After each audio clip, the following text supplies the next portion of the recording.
Hello, everybody, and welcome to another episode of Life Stripes with Kathy and Duke. Kathy, you know what?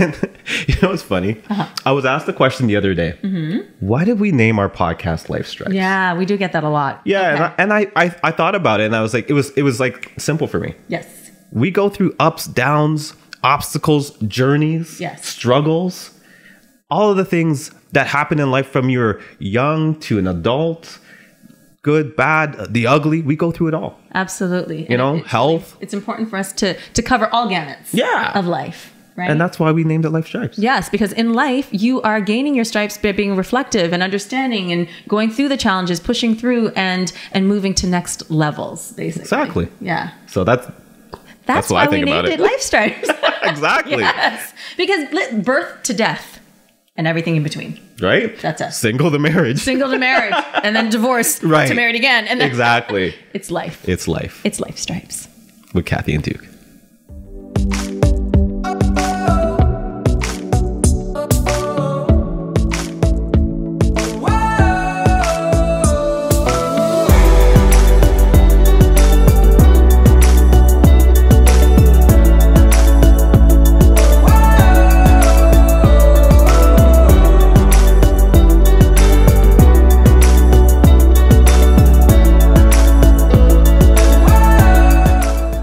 So in doing our research for this particular episode entitled In Sickness and in Health, we found an article from hopkinsmedicine.org, which is obviously Johns Hopkins Medicine, and it's titled Supporting a Spouse Through a Health Challenge. Now, I know that it's this article in particular is geared towards spouse, but we're pretty much coming from a general perspective of just anybody who cares for anybody who happens to have an illness. Right. So it doesn't have to be a marriage. It could be a partnership. It could be a family member. Exactly. Whatever the case may be. So they've raised about 5 different points that we just want to speak to and sort of maybe, obviously get your opinions. So in the comment sections, please give us your opinions and your feedback to these particular 5 points that they've raised in terms of helping a spouse or anybody you love with a health challenge. For sure. And I mean, what's the first one? Listen and share time together. Listen and share time together. Yeah. So, I mean, I think that's definitely something that, when you're going through a struggle, a sickness, you got to listen to your partner and spend that time. I mean, it's really, I think that's really healing for your partner that's going through a difficult time in their life. Absolutely. Right. Absolutely. So trying to stay on routine. Like if you went to the movies every Friday night, then you keep going to the movies every Friday night. You know, we don't get into pity parties. And I know it's tough because, of course, a person going through the illness starts to feel a little, sometimes sorry for yourself. Sometimes the why me's come in. Exactly. Why me? And your partner wants to, ease those wounds and coddles and stops doing everything. Right. And treats you fragile, like you're fragile. Well, that's the thing. I think sometimes in those situations, it becomes like you become over nurturing. Yes. Right. Yes. Which now makes your partner feel like, okay, well, you're kind of making me feel like I'm, an adolescent. I can't do anything. Right. Yeah. So you don't want to do that. Yeah. Stay on routine. Stay on routine and talk. Yes. You have to talk it through. Yeah. Because it's not easy for either one of you. I mean, the good, the bad, how you're feeling. And sometimes there may be a bit of tensions because, the nurturer is feeling like maybe you're not hearing how they feel or they're afraid to talk. Yes. They're afraid to talk and they're just afraid of how you're feeling. And they maybe think that, you're going through this terrible ordeal. I've got to do everything in my power to try to make you feel better. And sometimes doing less is more. Yeah, right? Absolutely. Because you want the other person to still feel independent. Yes. Right? The person going through whatever they're going through. Yes, absolutely. And as the caregiver, I think I'm gonna take the stance from the caregiver's perspective, right? I don't know why. I'm just in that mode. It's a mama thing.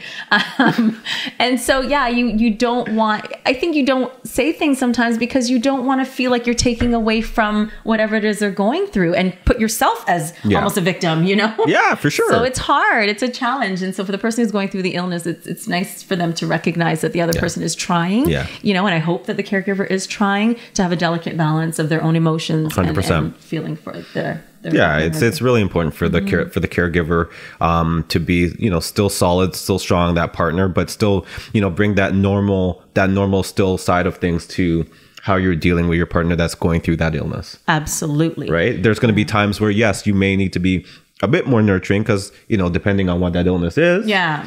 But there's also times where you need to let that person be independent as well and still feel normal. Absolutely. And part of feeling normal and helping is getting informed. Yes. And so that leads to our second point of getting informed. And we know that a lot of people tend to go to the internet. Google it.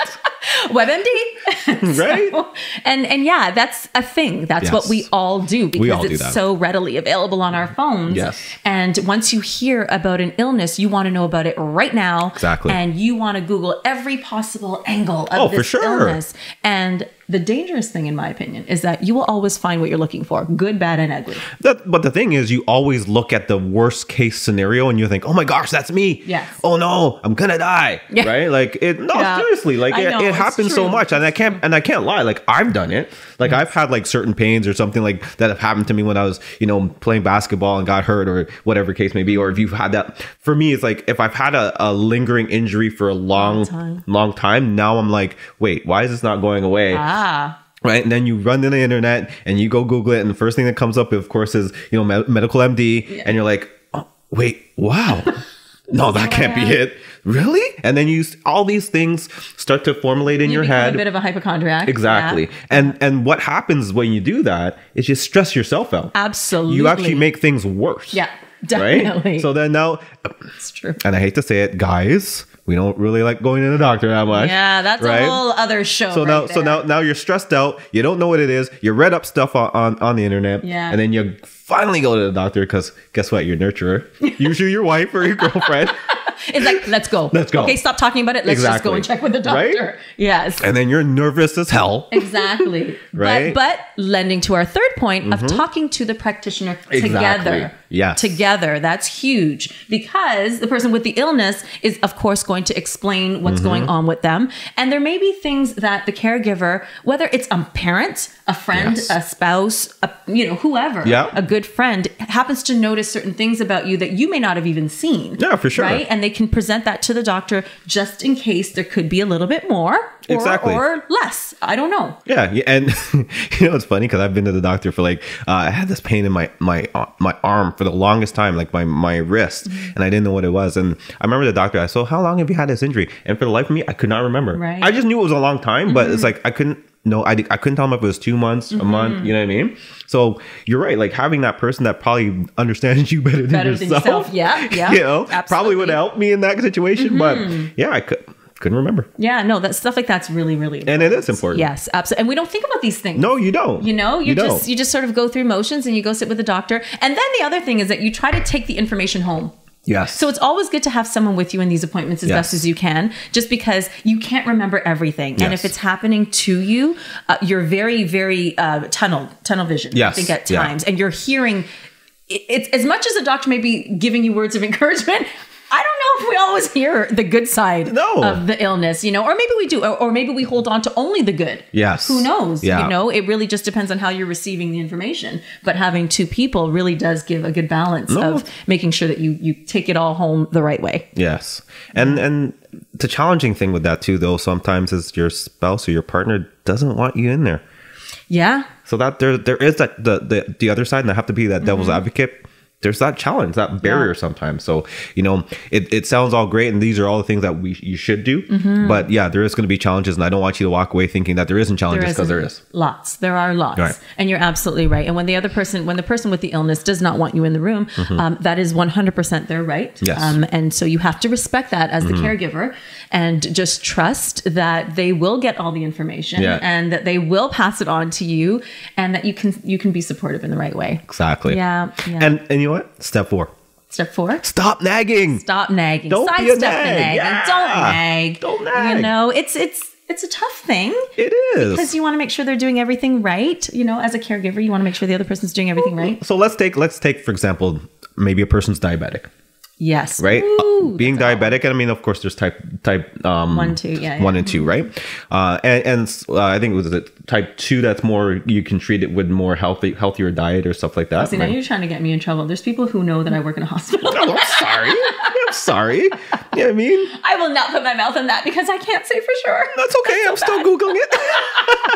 Right, but I mean, there are situations where you have a health condition that maybe can be treated with diet, and then you have your partner saying, "Make sure you eat your broccoli, make sure you eat your cauliflower, make sure you eat this, make sure you eat," and it becomes nagging. Yes, right, absolutely. And I know your partner, your spouse, whoever is doing it for the right reasons, but there's a way to do it sometimes, and then there's a way to kind of take your foot off the pedal and step back and let them right. So that's what I'm trying to bring out. Yeah, in the nagging part for sure. And I think you're absolutely right. Sometimes the doctors recommend that you change your diet, you change your exercise routine, you change your sleep pattern, just to combat the illness. And I think sometimes it's really important to understand that from a caregiver's perspective, it is not always easy. Right. No, and it's a challenge and it's a struggle for somebody who's been doing something a certain way for so long, possibly leading up to the condition. Yeah, man. Possibly. Not always, but of course, possibly. And now they just have to switch just like this. Yeah. There's a fear in them. There's a fear in you, but you have to help them along slowly, gradually, and at their pace. Trying to tell somebody to put down their oxtail. I don't know. I mean? Yeah, good luck with that. But like, just one. I just want one. Yeah, I mean, maybe just once a week now, right? So there's certain behaviors that you as a person that has an illness, you're gonna have to take that acceptance and really, really change the way you do things. And as the caregiver, you got to give them time, space, and just help them get through it together without nagging them as much. So come up with a compromise. Yes. And for the person who is ill, just recognizing that you're going through what you're going through, and it's about communicating. Yes. It's about communicating what you need. Right. 100%. And I think that also helps with the nagging side of it all, is communicating what you need, how you need it. And, in order for it to be effective help, really. Yeah. Because the caregiver thinks that they're doing everything right. And sometimes they're like, hammering on you. Yeah. And that's not how you're receiving. You're not receiving that message well. Of course, the caregiver has been talking to the practitioner. They've been actually going to Google and stuff like that. They've been talking to everybody they run into and running it by them. Yeah. How can I help? How can I treat this? What can I do? And it's true. Sometimes you become a pro. Well, right. You do become in your own head. You become a pro at like taking care of this condition, or you know more about it than anybody else. Right. Because you're now aware. Yes. Right. And being aware is good. Yes. But then again, just don't be that don't be a nagger. Nagging, Nelly nagger or whatever. Yeah. Because that doesn't help.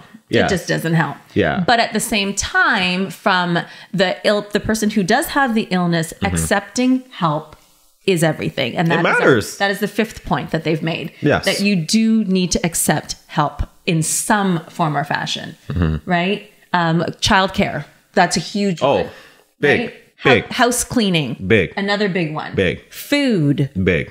Right? Transportation, absolutely. Big, because you have to get to appointments, and your partner, family member, whoever isn't necessarily always available. So you have to juggle who's gonna do what, who's gonna help you do what. Yes. Yeah. After appointments, you can't drive. Whatever. Got to get picked up. Absolutely. Right? Maybe you got to go for a day surgery, like whatever the case may be. It's like there's so many things that you've got to accept the help from. Yeah. And you can't do it by yourself. Can't. Right? So you have your partner, your friend, whoever, family member to help you out, and don't suffer from pride, because a lot of people suffer from pride. Yes. Right? You sure do. Like, I'm gonna get through this by myself. Yeah. I don't want to bother anybody. Yeah. So definitely you wanna you're not bothering anybody. I mean, people care about you. They love you. Right? So it's not a bother. Just accept it. Absolutely. And there's so many illnesses out there. And I just think that, just learning about different illnesses and understanding what people need as they go through the particular illnesses, because first of all, not everybody's the same. So even two people going through the same illness, you're going to have different needs,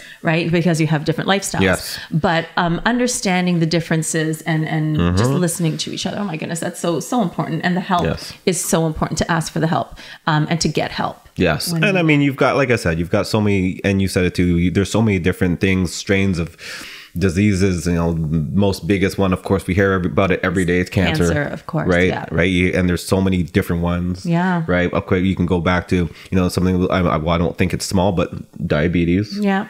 Right. cancer, diabetes. We have fibromyalgia seems to be a big thing. We have lupus, MS. Oh my goodness, lots of people with MS lately. I just don't even understand. Young, older. Wow. And that's a very scary. Yeah. I mean, it's a very scary thing. It's really, and I find that a lot of younger people are getting a lot of younger people. Right? I have a friend who's 22-year-old. I think she's 22. Just got diagnosed. It's devastating. Yes. You know, especially the thought of it is devastating too. And so, yeah. And then you've got like rare diseases. You have rare diseases, yes. Lupus used to be rare, but I think it's definitely becoming more common. Yeah.